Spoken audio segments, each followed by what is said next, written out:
Welcome to the Ancient Coin Podcast with Aaron Berk, a show about ancient coins from the viewpoint of a seasoned professional with nearly 30 years' experience. Here's Aaron Berk and Mike Nodelman on the Ancient Coin Podcast.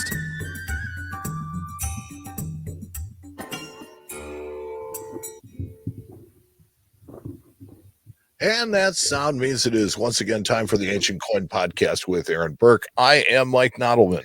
I am Aaron Berk. And on today's show, we are going to cover what happened with our podcast and where we're going. And we will start it up again. And we have a surprise instead of a pearl of wisdom. We have a literal pearl of wisdom. We do. So why don't we just go right to the auction world? Okay. And tell me what you got in mind. So first off, welcome back. Yes, we weren't back. We weren't gone very long, but if you guys noticed, our whole channel was taken down for about a week because of the word used, the word erotic on the Spintria that we had done in an educational section quite a while ago, but then we had some clips. We had a clip done, and the bots of YouTube noticed that as nudity and pulled down the entire. They kind of suspended the whole channel. Is what they did until human review, and it took like lots of emails. And it takes everything to get people to look at it at YouTube. So yeah, so it was a nightmare, but we also knew that it was going to be short-lived. We really do appreciate all the people who reached out. You know, that offered kind words and suggestions and help and stuff like that. It really was a matter of just talking to somebody at YouTube.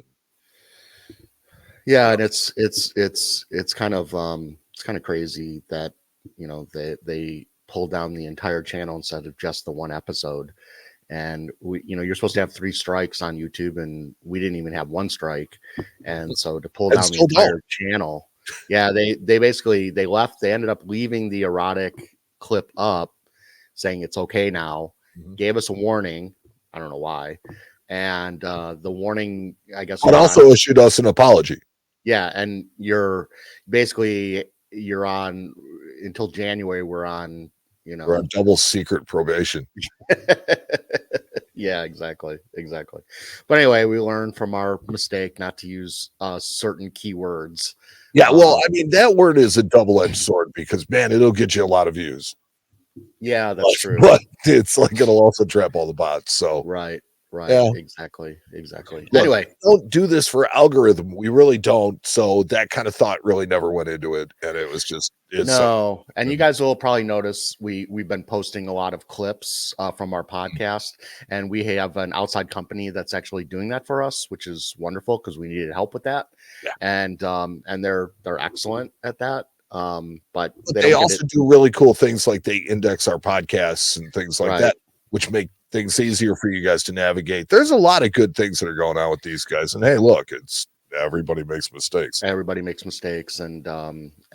you don't want to watch the entire podcast, those clips are really great because they pinpoint moments in time. They're only 4 to 7 minutes long, and they pinpoint an interesting discussion that we may have had on the show. So I find that a lot of people who have probably watched the podcast maybe hadn't watched the whole thing all the way through, and so they miss a lot of the discussions. And so it gives new listeners an opportunity to hear what we are all about, as well as giving our old listeners a review quickly of what they may have missed, or just kind of hashing what we had already discussed. Yeah, if they want to go back and they want to find something, the indexing makes it much easier to search. And let's face it, it's like a podcast sometimes is TLDR for people. So it's just, we're here for you guys and we cater to what you want. So that kind of stuff makes it better for you and easier for you. Absolutely. Anyways. Absolutely. So in continuing with our programming,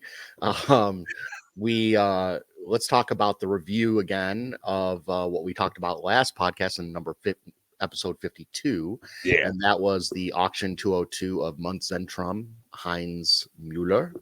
And let's see how they came about. So the Larissa Dram, which I didn't really appreciate. That was lot 55.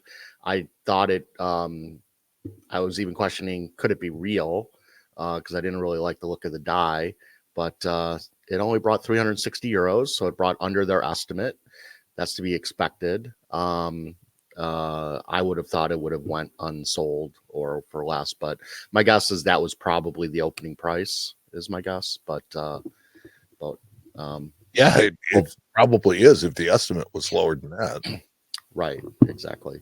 So anyway, moving on. So what was it that made you think that this might be counterfeit? I didn't like the die, the way that the portrait in the obverse, it just looked funky to me. I think this is the kind of coin you really have to handle to know if it's 100% real or not. You know, the photos, we have a lot of armchair quarterbacks in the on the internet, and I don't want to say that I'm one of them as well. You can be 100% positive in some aspects on whether something is real or not from a photo, but when it's it's just something that makes you feel uneasy, it's something you probably have to handle to know for sure, or to get some kind of die evidence that the thing was condemned before, and it's the same dies. And there may not be anything wrong with this coin. I didn't like the die work on the obverse. Usually the faces are much prettier than that. She's looking butt ugly, but perfectly appreciative for the Halloween festival as we have once a year. So like, I will say that in general, I find forward-facing coins to be a little creepy anyway. If the eyes are funky, that's the biggest issue with them. Right. Like especially on coins of Rhodes, where you have Helios in the 3/4 view facing. If the eyes are off or funky, it really can affect the entire coin, because that's really the central point. So when you have those coins, having good eyes really makes a big difference. The same thing is on Greek vases. A lot of times we'll get facing figures on Greek vases, and the eyes will be completely funky. Like I've even had cross-eyed on vases, and it's like, who would want to own that? I think it's interesting because we as human beings are hardwired to see faces. We see faces where there are not faces. We look for them in everything, right? And so it's amazing how a side shot, I don't forget what they call it. Side profile. Yeah, profile. Thank you.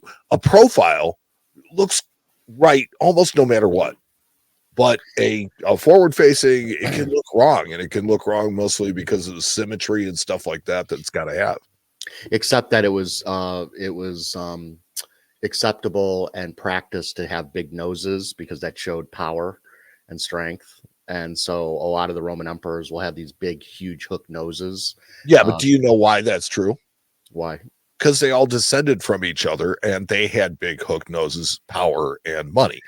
But some of them are a little bit more hooky than others, and some of them are overemphasized, because I've seen them on coins of Hadrian, and Hadrian doesn't necessarily in sculpture have that same nose. So it just depends on the die cutter. Sure. But yeah, in general, I think you're probably correct in some regards. Cleopatra, especially. Oh yeah, I hear about her. Let's move on. Lot 63, as my cat is knocking over things because she's pissed I'm not paying attention to her. That's okay. She has starred in this podcast before. She has. So lot 63, this one unsold. I guess I'm not that surprised. I thought the estimate might be a little high at 330.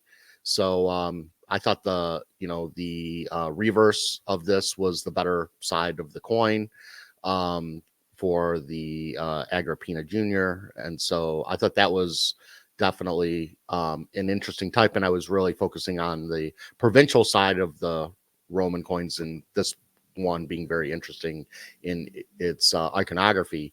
But it obviously was too expensive and nobody bid on it. It's missing a lot of the legend. Well, I mean, that can be common. It's tough to get if this is a smaller bronze coin, it's only 22 millimeters. Okay. And so to get a full strike, you Sure. need more real estate to be able to really get that whole plant. Yeah, I mean, it looks like the reverse is slightly off center, and that isn't Mhm. even really the side I was complaining about, because the I know. other one is the Emperor, and Right. for me, as kind of a novice, it just makes it easier for me to identify it. Right. Right. And what's even more interesting is that doesn't look anything like Nero. And so sometimes the provincial coinage is they don't do such a good job of the die cutters, because honestly, in the provinces, sometimes they, most of the time they would have never seen the Emperor or had access to them, and so it's all done just by probably imagery they've seen when they traveled, or just other coins. And so sometimes it comes down to the legends on these things to really identify some of them, because that doesn't look like anything like Nero to me. But in any case, nobody appreciated I've it never either, seen and a that's why picture. it's I don't know. and then if we go to the last lot that we looked at, the Caligula ass, also did not sell, but again was expensive at 1,200 euros. Well, this looks more like a coin, though. This looks like an Emperor. Oh yeah. No, this is a very nice coin. I thought that the obverse was quite nice. I thought the reverse probably had some smoothing on it, but it wasn't that big of a deal. It might have it just it could have been that the reverse and or the obverse had, people felt like it had enough of people messing with the surfaces that they didn't want to play around with it. But I thought the obverse looked pretty good for the type. I've seen these in kind of a metallic look like this, but the reverse obviously looked a whole lot different than the obverse. Yeah, I mean, the reverse looks kind of flat, and maybe that's from smoothing, maybe that's from well, you've got some waviness square. in the surfaces Yeah. that looks like it was chemically treated or something. But the portrait on the front is just absolutely and a lot of times these coins can be one-sided, meaning one side is superior to the other. And so if you're going to have a great side, it should be, in this case, what my dad used to call the money side. And this is the money side, the obverse of this coin. If you get a Judea Capta Sestercius, obviously the reverse on those are going to be a lot more important than the obverse. Not to say that the obverse is not important on those coins as well, but if you have a fantastic reverse and a kind of so-so obverse, it'll still sell well because of the reverse of the coin. Yeah. So, but obviously it's going to extend higher and higher and higher if both sides are fantastic. But if you're going to have one side, that's the side you want. Like the Colosseum Sestercius. Does anybody really care about the reverse on those? It's all about the obverse on those coins. Well, what is it called? Colosseum Sestercius. Right. So what are we worried about on it? Colosseum. Yeah. Right. Which really, it's just a coin of Titus. And it's a Titus Sestercius. It just happens to be called the Colosseum Sestercius because of the fame of the Colosseum itself. Sure. So anyway, these auctions, always interesting to take a look at them in these kind of lesser, viewed auctions sometimes, or not as popular as, say, like your, big Triton sales or NAC sales or Kunker sales, or, some of the big auctions that are happening. It's, this is where the rest of us play, as they say. And so, you just have to, it can be the wild, wild west on some level, but, I think that the market still is, correct in its, results, of these auctions. But at the same time, there's always a good deal to be had if you actually do the homework and you actually look through these things. Well, of the two that you featured that didn't sell, it seems to me like neither of those two coins surprised you that they did not. Not really. I thought 1,200 euros for this was a little expensive. I was more or less just wanted to show it because of the differences between the surfaces on the obverse and the reverse. And the obverse is quite nice. And I don't really see much tooling. I don't see any tooling really. I just think that it's just smoothing in general. A lot of times you'll see it between the letters if the surfaces have really been lowered by smoothing. And I feel like even between the letters, the surfaces are pretty similar.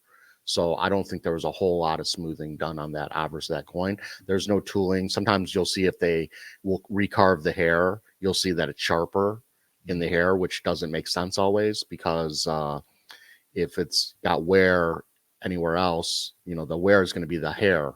That's going to be the first place.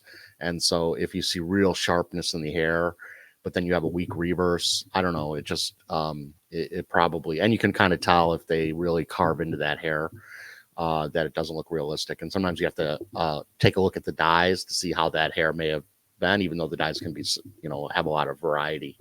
But in any case, well, I mean, when I look at this coin and you talk about smoothing, I immediately go to the reverse. Yes. And look at all of the we'll call it texture, that's in the confined areas of the dies, and every place that there's a big open space, it's pretty well smooth. So and that was my point of showing the coin. I mean, if I had this coin, I'd put it out at like $800. So I think 1,200 euros was quite a bit, because then you have to factor in whatever their buyer's premium is as well, might be 20%. And then you got to figure the euro to the dollar. So then you're losing even a little bit more. As Americans, I know everybody listens to the show. Some of you are buying it in your own currency and it doesn't matter. But for us Americans, we have to always factor in that exchange rate as well. So when buying. So anyway, let's move forward and go to an upcoming auction, and that's going to be the Kunker sale. It's going to be the end of this month, October 29th and 30th. They have a very, very good sale. This is their big fall auction, and I just wanted to focus on 3 coins, really, 4 coins, and the first one's going to be the lot 1053, and really cute little oval. Or I think this is a tri-oval. No, it's a litra. Sorry, it's a litra. Only weighs 0.75 grams, and you've got, on most of Naxos, you'll always have Dionysus, and usually we'll have grapes associated. You'll always have satyrs, sometimes on larger issues as well. It's kind of cool to see it in a small fraction like this. If you hit the video mic button, you'll see how small this coin really is. She's tiny. Yeah. So that's why I like videos, because it really does show scale. It gives something for context. Right. And like I said before, I'm not a big fan of the white gloves, because I think that's a good way. That's a good way to drop it. And in fact, if you look in that video, you can see he or she almost dropped it. And so, but it made the coin stand out, because the contrast of the gray on the white. Yeah, it's true. But, ultimately, it didn't benefit the coin any to be in those cotton gloves. No, I don't think so. 1,500 euros is quite a bit for the coin, as an estimate. But I could see it going, for that or a little higher. I don't think much higher than that. A lot of the fractional coinage, unless it's really like one of a kind, and unique in either rarity or in quality of the die or preservation, like Nomos had an excellent collection of fractions from one collector that were like amazing, and many of you remember that auction, and they were bringing ridiculous prices. In general, most fractions are very affordable because of the fact that they're small and not a lot of real estate, not a lot of iconography. So if you want to collect Greek silver and find that you're generally priced out of the market, fractions are a great place to look. Because most fractions you can find, for a lot of them, for under $300, and the great ones, like, this is a great one. This is very nice for the type, and it's still, it's not $20,000. So it just gives you more opportunity, but you're dealing in really small coins, so just keep that in mind as well. The next one we're going to look at is one of my favorite coins, and should be one of yours, even though I didn't put it in my discussion later. But this is the very first coin ever issued. Yes. So yes, you're right. It's on my list. So this is definitely this is the beginning of coinage. This is the very first coin ever issued in they said 600. I think it's probably closer to 650 BC. And these come in different denominations, from a stater all the way down to fractions of denominations. I think down to way under a gram. And so, but the staters obviously bring the most money. We don't know if that's supposed to represent star constellations or water. Nobody really knows what the striated lines are supposed to mean at all. So yeah, it could just keep it from being smooth. It's possible. Or to show that it's, and this is electrum. So most of the beginning coinage was done in electrum. There are some gold, but most of them were done in electrum. They were purposely debased using silver. It appears to me that the incuses on the reverse are going to be way more important to authenticating these, or, I'm talking about contemporarily. Yes. At the time, recognizing you are absolutely correct. A lot of times, if the incuses don't look right or have never been seen, they're typically not a good sign for authenticity. So I think 2,000 euros. This is probably under retail. I would say this coin's going to bring in the 3,000 euro range, maybe less. But it's, a very popular type in any denomination because it's the beginning of what we love so much in classical coinage. And then moving on, we're going to go to a very expensive coin. This is a Brutus Aureus. And as we learned in our last show, talking about Brutus and him paying mercenaries to fight the wars against Octavian and Mark Antony, he didn't produce a lot of Aurii. So when you get them, they're quite nice. This is a very rare one. It's going to probably bring a lot more than 100,000. Probably going to bring double that, I would imagine, or even more. And very popular coin. It even has a 1969 pedigree, so that always is going to help it. Anything that's over 25,000, it's always nice to have a nice pre-70 pedigree if you can get it. So, but just love this coin for what it represents. And this was produced in 42 BC, about the same time as the Eidmars. So when he was striking all his coins to fight in these wars. And then if we want to move forward, a coin we probably would look crappy in all other sense of the word. And you wonder, why is this coin estimated at 25,000? Well, it's because for Macrinus, this is where being having an academic kind of view of the numismatic world, a lot of people will collect one-offs. And so this is only the second known quinarius, which is a smaller denomination silver coin. It's only the second known quinarius of Diademinian. And this variety is actually unique. And so if you go into coin archives, this is the only coin you'll find when it came up in Triton, and now now that it's coming up again. So it is the only one in coin archives. The other example of this coin is in the British Museum. So this is the only one in private hands. And so you will get people who will fight over that because it is one of one. I really love these videos. Yeah, they give you so much more than the pictures. Yeah, but if you go through and you look, they only do videos mainly on things that are 5,000 and up. Oh, so I'm sure it's time intensive and but I think that they should be done for every coin, and that's what we do at Harlan Berk. I have videos of $100 coins. Yes. So, and in fact, I'll mention this one time, even though I don't like to blow my own horn too often, but at Harlan Berk, we have gone I wanted a way to be able to put coins and antiquities and other items up faster onto the web that are cheaper. And sometimes the photographers are too busy to photograph because they're working on other projects. And so we changed our website coding so that we could put just video only up first. So if I get a coin, antiquity, US coin, whatever, that's coming as well for US coins, because right now we don't have, but it's coming very quickly. And we just want to get a quick video up of the item and have it available on the web. We don't have to have photos of it. And so I think we're going to be the first in the industry ever to do that I know of.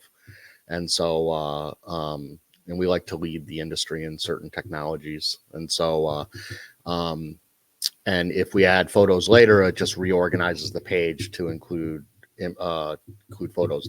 That's where I think videos are so important, because they really do show the coin, artifact, or any other numismatic item in a different light than what a photo captures. And you can see that just looking at these videos right here. Yeah, so it really makes a huge difference. I mean, I honestly did not find the impact of it until right now. Mm-hmm. I found it for a long time, and what's really nice is I can now have like multiple employees at HAB put up items on the website without being a photographer. Yes. They just have to make a decent video to be able to put it up. And then, so if you go to our website in our fixed price list and you find a thumbnail of a video instead of just regular photo, that's a video only item that was just put up. And it also allows us to put up cheap items, because, it gets expensive to have a photographer, a videographer. Those people do all that work.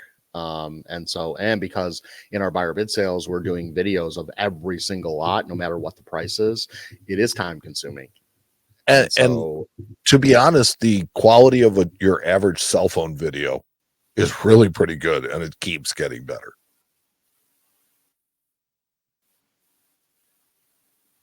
Hello? Right. Oh, okay. Right. Exactly. So the preceding was sponsored by Harlan J. Berk and also brought to you by Bellinger. Yes, exactly. So anyway, check out the Concur sale. A lot of amazing coins in there, and definitely worth seeing. So moving on, I wanted to discuss a Doofus purchase that was brought to me by one of our listeners. And so at first when I looked at it, I thought, yeah, that's definitely Doofus. Somebody paid 600 euros for this herb Roma piece. So these are commemorative coins done by the city and post Constantine the Great, and they have Ramus and Remus on the reverse, and then you have Roma on the obverse of the coin. And so but when I first looked at it, I said, okay, that's definitely way too expensive, because a lot of these coins, the most you'll have to pay is like $250, $300, and most of them are $100. They're very common. This one's well centered. Surfaces okay, not great, very kind of spongy. You can get these like really beautiful surfaces because it's a smaller bronze coin. This is a reduced phallus, and so it's actually they can come with beautiful surfaces as well. But what's interesting about this one is the reverse, and in the Exurgil line, that legend is actually rarity 5 in RIC. And I could not find any other examples on Coin Archives with that Exurgil legend, which is just a longer version for the city. Yes, and right. So it may not be a Doofus because somebody was paying for that rarity variant in the reverse. Was it worth 600? Well, obviously it was worth 600 to at least 2 or 3 people, because that's why the price got up to where it got up to. There were several people that noticed that for that reason and probably collected this area and needed it because it was basically such a rare variant. So you're saying that this might not be a Doofus purchase and maybe quite an educated purchase. Correct. And I look at the sometimes coin and all I see is corrosion every place. Right. Well, that's kind of what I meant by the spongy surfaces. Yeah, it's just everywhere. But and then you have the 2 stars above that the 2 stars represents the twins below. which is kind of cool as well. But it really comes down to the legend on that coin. And like I said, it's, you know, I didn't even know. I actually brought Curtis into my office and I said to him, hey, you know, I saw this coin and I was kind of, first thing I noticed was the legend. I hadn't noticed that legend before. And when, you know, when your rarity level in your head goes off after looking at these things for 30 years, you realize, like, okay, why did somebody pay that much money for it? And then you're like, okay, the legend in the reverse exurgent line is something I haven't seen. I'm going to do a quick search on Coin Archives. Oh, not finding it. Okay, not finding any examples like with that. All right, Curtis, come in here. Curtis, can you look this up in RIC and let me know how rare it is? And he comes in later. He goes, yeah, it's a rarity 5 in RIC. But RIC was put out a long time ago. There could have been others that have come up since then, but nothing that I could find. So, but obviously, this is why it brought what it brought. May not be a doofus, but this is where rarity 5, just to the layman out there, is how many known? Oh, it just means that they're very, very scarce. Right. There's a number that they have on it. It's probably like 200, something like that. I don't know for RIC how they, you know, how they base that. It could be that they only had 1 or 2 known, and that made it a rarity 5. So yeah, I don't think coins there's in our system, and I thought that's what they were using. No, I think 200 would be considered common. Okay. In ancient coins. Okay. So a little bit different. But, you know, in this case, it could be there's only 1 or 2. I mean, the fact that I couldn't find any other on Coin Archives is a pretty good example. If there was 200 versions, you would have found 10 probably in Coin Archives, most likely. So, but in any case, they didn't even know what it was because they didn't even refer to it as anything. And that's why sometimes bidding in these kind of auctions that are, I mean, they started it out at €1. So, you know, and I think that's why it caught this, you know, client off guard too. They're used to seeing these things go for $50 to $100 and up. And here, this one starts at $1 and goes for 600, and they don't even call it rare because I think they just missed it. But I'll bet they were jumping up and down when they won this coin. I bet the auction house was too. Everybody's happy, right? Everybody's happy. So, yeah, so I'm not sure if it's necessarily reaches doofus because you obviously had several people wanting this coin for that rarity level, and it was important to them for that reason. So, but I do appreciate it being brought to us because this is a great teaching moment for me, for you, for everybody, because now I, you know that type is a rarity 5 with that legend. I didn't know that before because obviously it's a rarity 5 and I haven't gotten it. And also the fact is that in some of these lesser e-auctions, when I say lesser, meaning they generally have cheaper items in them. They don't have a lot of like anything. They generally don't have anything over even €500. And so a lot of it's just, low end material that allows us to collect for the happiness of collecting. And they don't always have the most stellar coins, but that means that they sometimes miss things when attributing them. And that's the advantage of a experienced numismatist. We have value. So, anyway, that's going to bring us to our educational section, Mike. Yes, I will. And I do read your comments, and so I do listen sometimes. And so there was somebody who said they would love to see, a discussion on mine and Mike's favorite ancient coins. And we just did it in 10 slides. So obviously there's a hell of a lot more than that. We're going to miss some. Like just doing the show, the striated type, I probably would have put that one in, but I didn't because I didn't think about it at the time. So, and obviously my tastes are very, very high. And so they generally and my experience is very limited. And so because of that, it's like I don't have a lot of favorites. Right. But would I ever some pretty nice coins.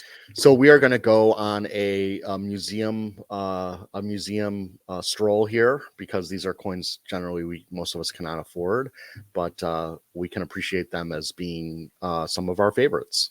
Yeah. And so if you want to go to the first slide, obviously Everybody's favorite coins. the most famous coin in all of numismatics, the number one coin in the 100 Greatest Ancient Coin book for 3 volumes now, is the Brutus Eidmar done in 42 BC, representing the assassination of Julius Caesar on a coin.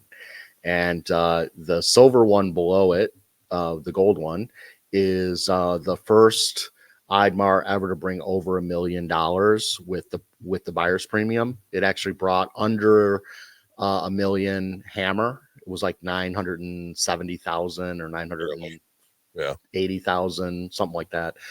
Swiss francs hammer, but then add 22.5%, and it's about 1.1 million, I think, dollars after the conversions and stuff. So that's the very first silver Eidmar ever to bring over $1 million. It is a fantastic coin. I actually was able to hold this coin, and it is spectacular. And it had a pedigree, long pedigree as well, perfectly centered. There was a group of Eidmars that came out about 30, 40 years ago, probably 30 years ago, that are all corroded. And that was because they were improperly cleaned. This obviously wasn't part of that group. So most Eidmars these days, the corroded ones, I would say, are bringing between 150 and 250,000. Ones of this nature, I figured this was going to go for over $1 million. It probably should have gone for 1.5, because I heard that there was another collector who got cold feet at the last minute and didn't bid. And so there would have been more competition for this Eidmar than was had at the time. So I actually think it was a good valuation for what the client paid for it. The gold one we've talked about often on this show. It is the only one in private hands. It sold for close to $2.4 million in 2020.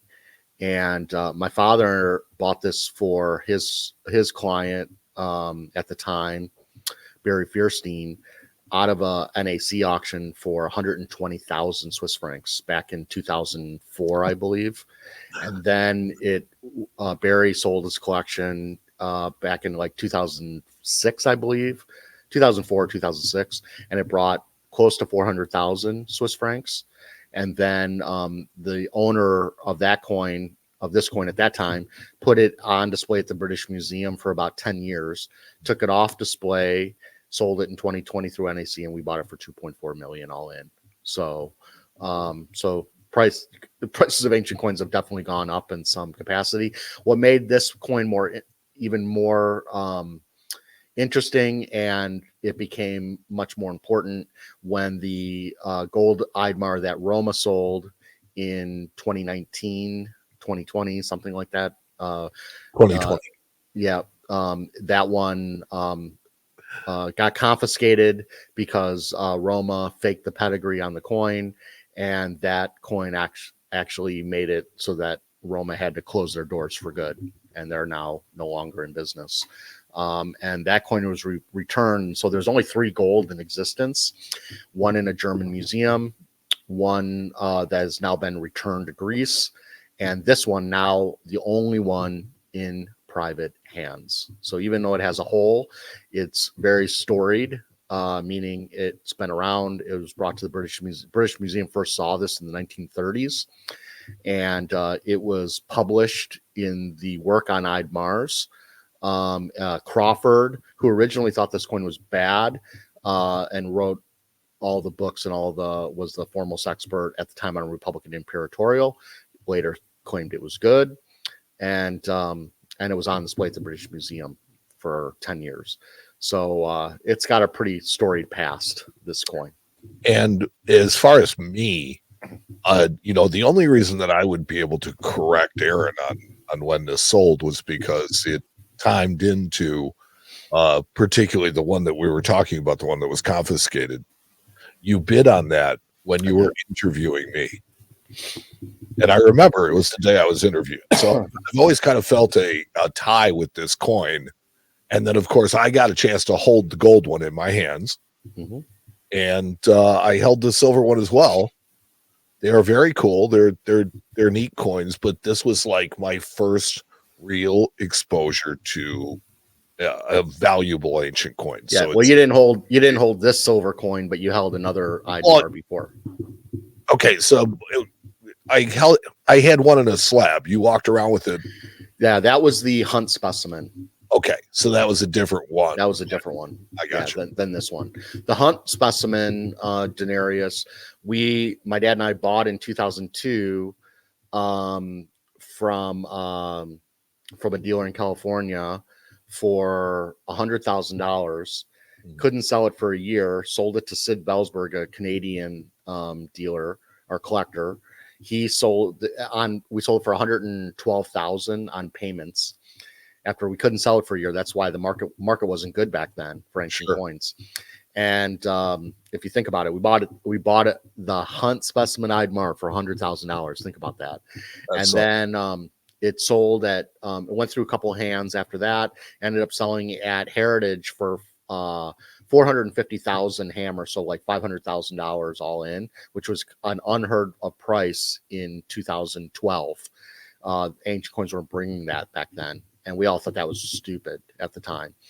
And I rebought it for my client 2 summers ago for $650,000 all in, something like that.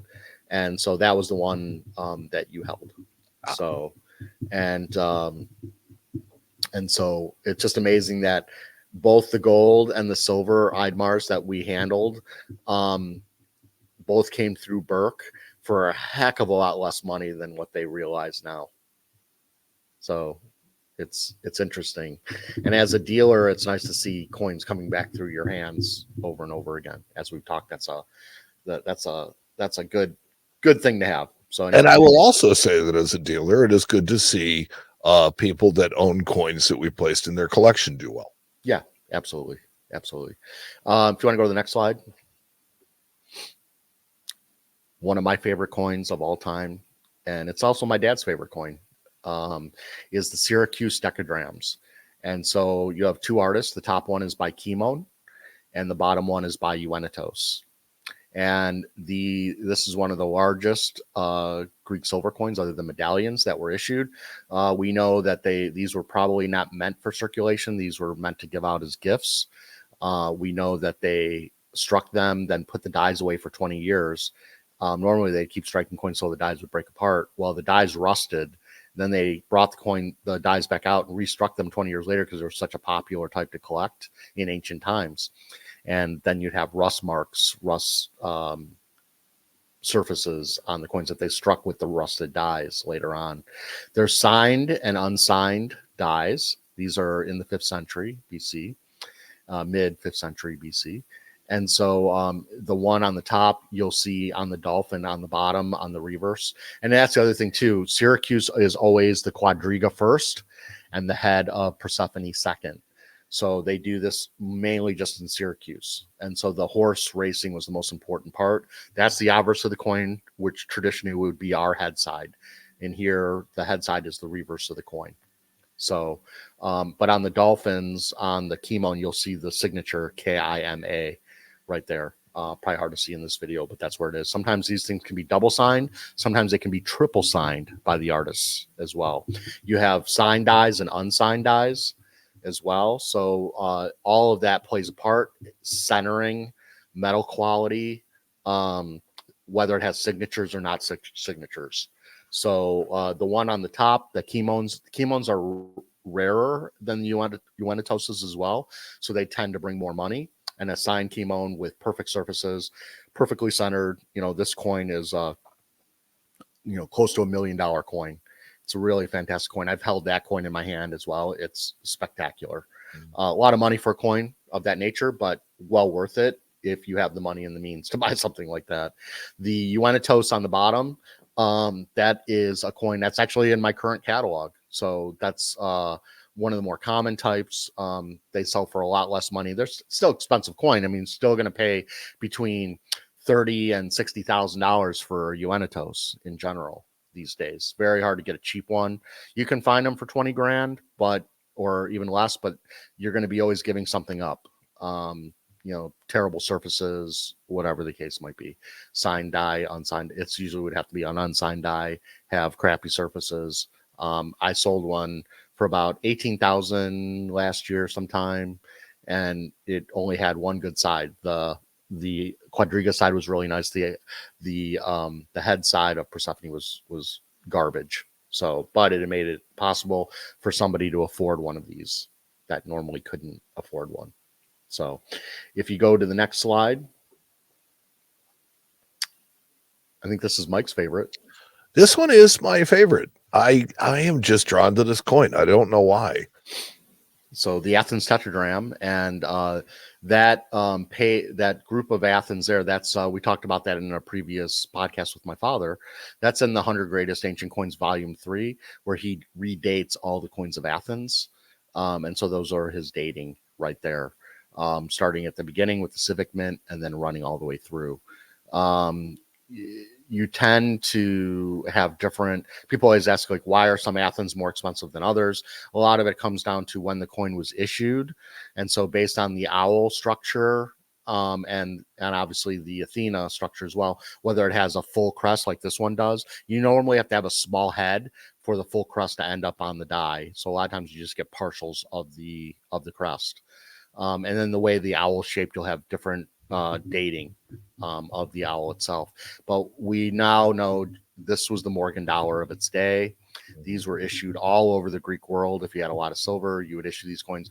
We know that they were issued even in Judea, because we've seen Athens tetragrams that actually have Jewish symbols on the cheek that was actually in the die issued at the time.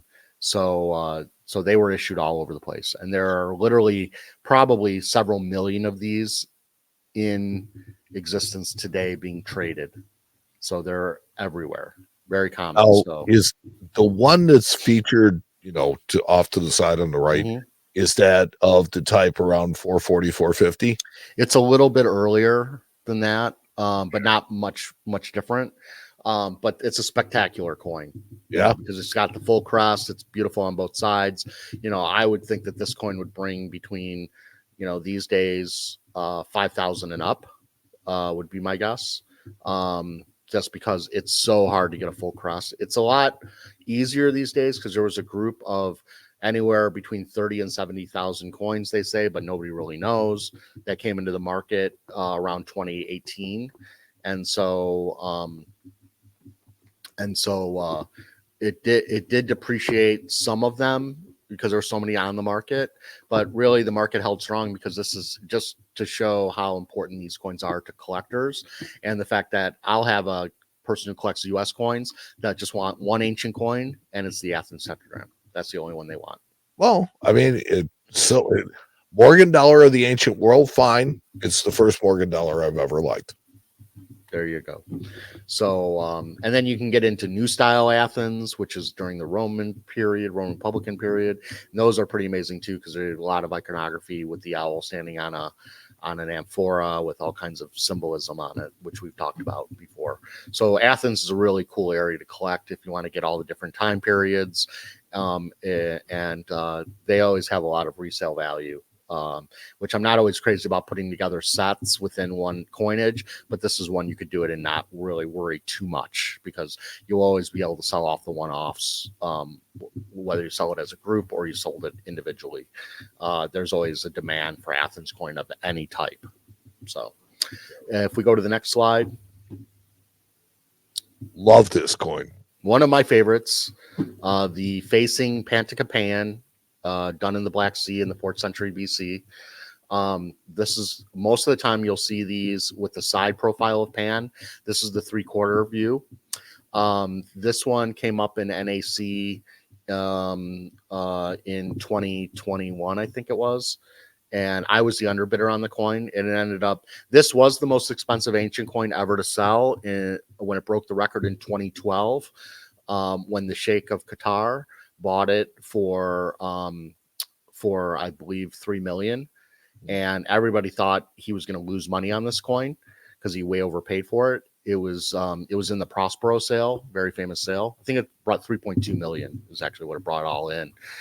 And and when NAC got the Sheikh died, and the Sheikh's family gave all of their coins to NAC to sell. That is a man in love with his art. That's what they called it. So if you ever want to know who that was the Sheikh of Qatar. And they were running them in several auction catalogs for a couple of years, and they waited on this coin because they figured the family was going to lose money on it. And the gold Eidmar that Roma sold broke the record when it sold for 4.2 million. And so it was, and I was involved with that too. I was the underbidder. Luckily, I didn't win it because I would have had a lot of problems for me and my client.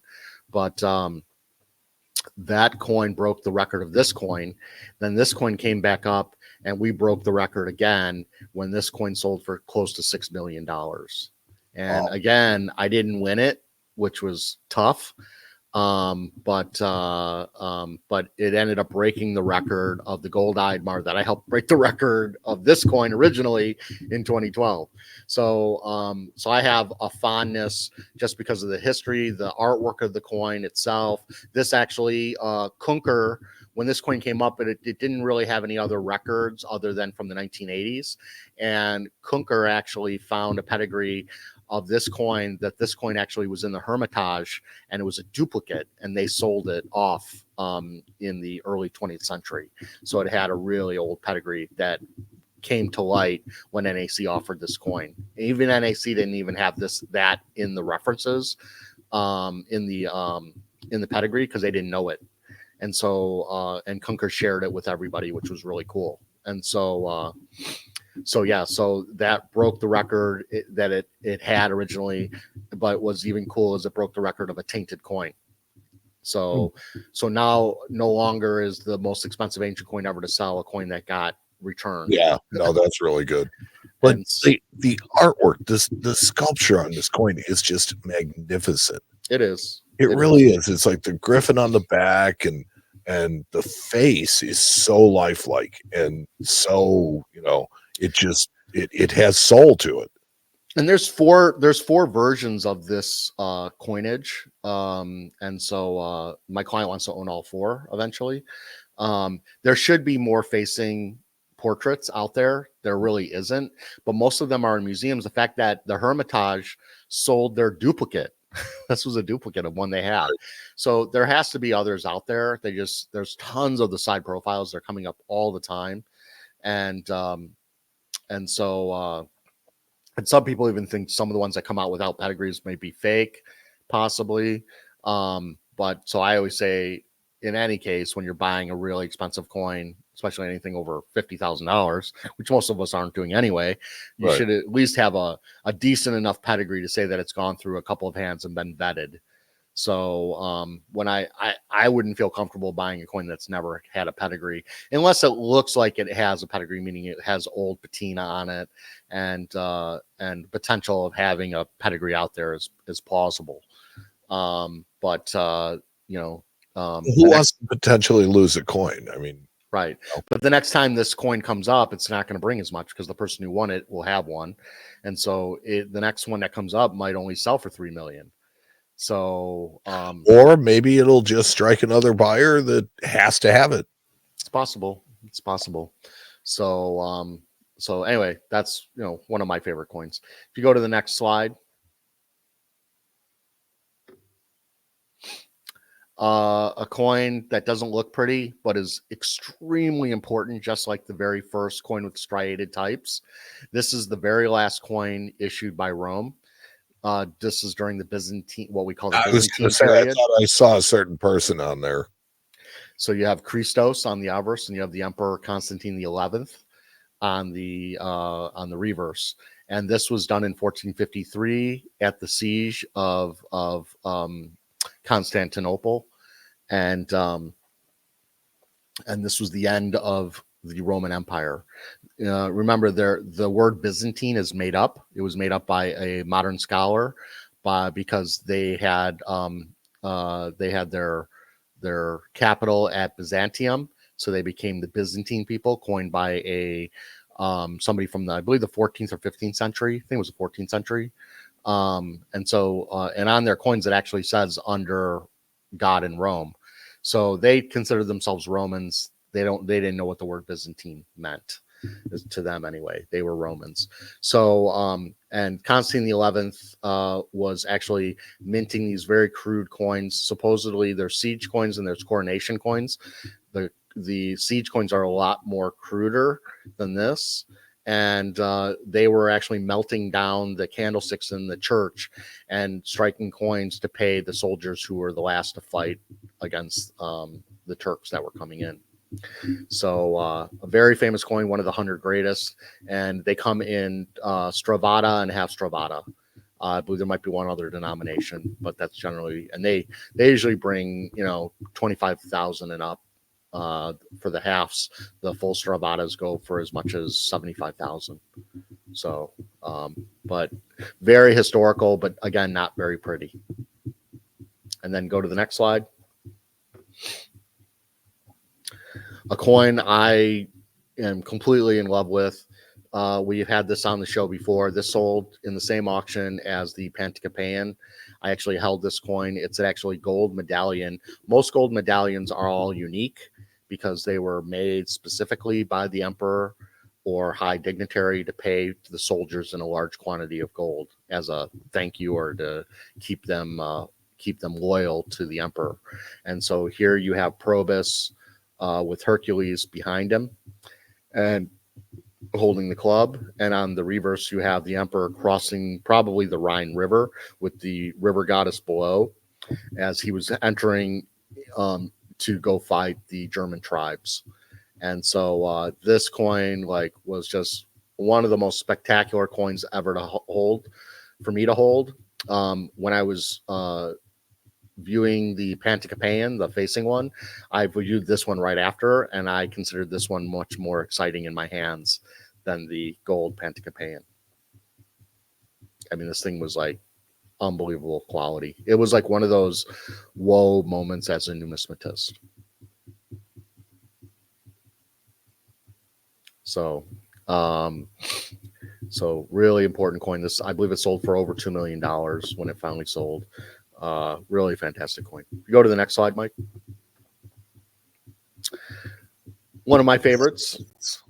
This is a coin issued by Augustus, and you have the comet on the reverse with the words Divus Julius, and so that is a commemoration coin for the death of Julius Caesar. When Julius Caesar was assassinated, Augustus was his adopted son, Octavian at the time, and Augustus became the first Roman emperor after he defeated Brutus, Cassius, and eventually Mark Antony as well.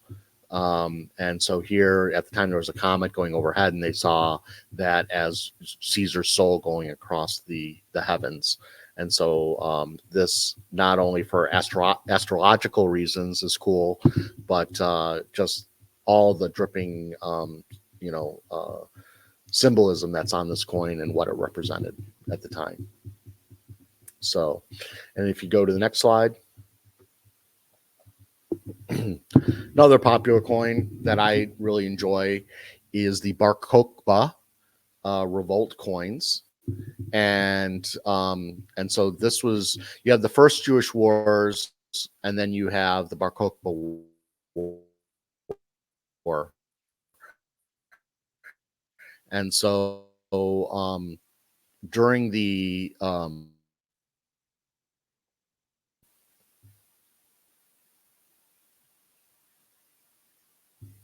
losing you, Mike. No, I got you. Yep. Okay, now I see. Okay, so Bar Kokhba was between 132 and 135 AD. Almost all the Roman all the coins issued during the Bar Kokhba War were overstruck on silver tetradrachms and drams of Antioch, Tyre, Caesarea and Cappadocia, as well as official Roman denarii as well. So a lot of times you can see the undertypes on some of these coins, which is kind of cool. They literally heat up the metal and restrike them. And so what I really love about these larger tetradrams by Bar Kokhba, and Bar Kokhba was a Jewish general at the time who led this revolt against the Romans at the time. And so, because the Romans were really putting their foot down, Hadrian was really putting his foot down on the Jewish people. And so they just were fed up and revolted again. And so here you have the great Jewish temple. And the one I really like is the one on top. It has what they call the wavy line. And that is supposed to possibly represent the golden vine that hung above the temple doors. And people would hang golden grapes and all kinds of gold from the vine during the holidays, filling the temple with gold and silver from the Jews. We know during the first revolt under Vespasian, when Titus went in to defeat the Jews, he squashed or destroyed the temple and took all the gold and silver back. And if you go to the next slide, built the Colosseum. How do you like that tie-in? That was very nice. Thank you. I like the way you circled around that one. Thank you.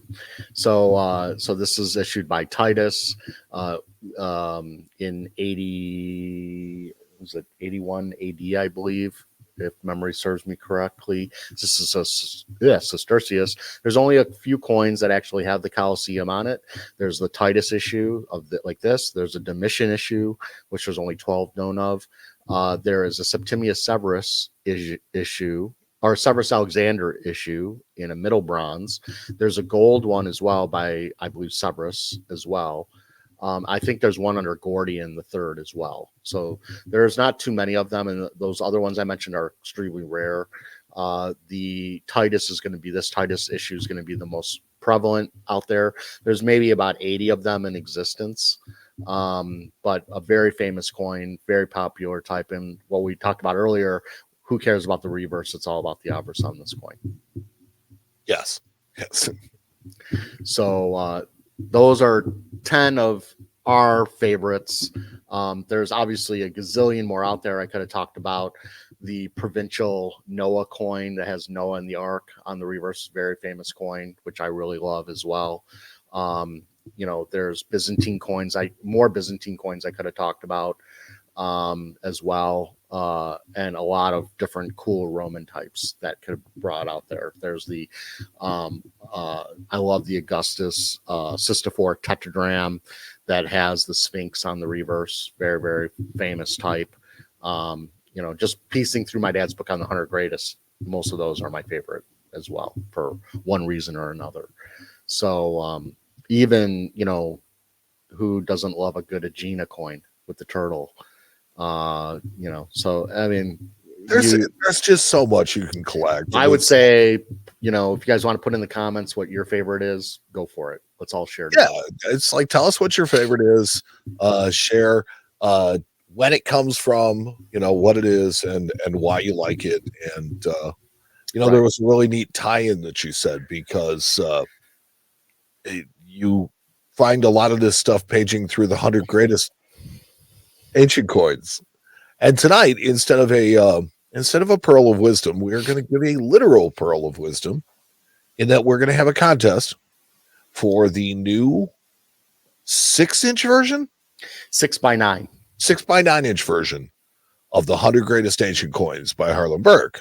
So this is whereas the other one's a coffee table book, this one is much more of a bookshelf, reference book. It's nice.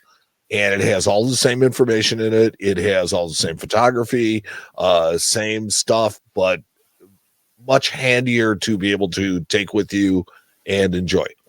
They also do it in a matte finish instead of glossy finish on the paper. Yeah. But it's what's nice about it is you can bring it to shows because it'll fit in your backpack real easily. Right. So, and it's also easier to ship. So even though international is expensive, we will open this up to international buyers as well, even though it's going to probably cost more than the book is worth, because the book sells for like $25. You just have to be patient. If you're international, What I got to tell you is you got to be patient because sometimes this stuff takes months. Right. No, So yes and no. It depends. it depends on what slow boat you put it on. That's true. That's true. The cheaper ones are slow. But the reason we're doing this is because we just hit over 100,000 followers, subscribers on YouTube, on our YouTube channel. Yes. And so to do that, I told Mike, let's give away 4 6x9 100 greatest ancient coin books. And so all the contests that we're asking for is to send Mike an email stating that you want to be entered into the contest. And then we will pick it out of a hat. We will randomly pull winners. And I will tell you that it's not all going to be people that first day. So we're gonna pull some progressively over the next week, and we'll give you a chance to watch this and get your answer in, and then we'll announce the winners on the next Ancient Coin podcast in about 2 weeks. Yeah. So 2.5 weeks, depending on what's going on. But yes, congratulations to us. 100,000 YouTube subscribers. It's a milestone. It's a lot of fun. I think we're almost at 110 now. We are. It oddly, at this level, it's like you get some, you lose some, you get some, you lose some, and so it's kind of weird like that. But the trend is always up, and God, we appreciate you all for doing that. Yeah, and it gives us, it's nice to know that we're talking to people, and that people appreciate what's happening in numismatics, and we'll try to keep finding interesting content to bring to you, and it gives us reason to keep doing the show. So thank you. Yep. So thank you to everybody who helped make this possible, but most of all, thank you to you who listened.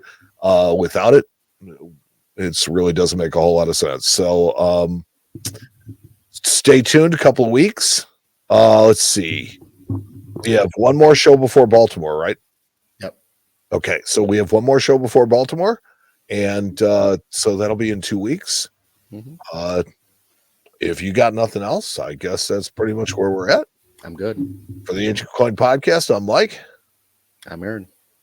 We will talk to you on the next episode. Thanks for listening. Thanks for listening to the Ancient Coin Podcast with Aaron Berk. We'll return with another episode soon. Meantime, you can join our private group on Facebook. Just go to facebook.com and search the Groups tab for Ancient Coin Podcast Discussion Group and ask to join. There you can become part of our community, where we share and discuss ancient coins, as well as the show, the ancient coin market, auctions, or just to give our own opinions on things in order to learn together. Join Aaron and Mike again soon for the next episode of the Ancient Coin Podcast with Aaron Berk.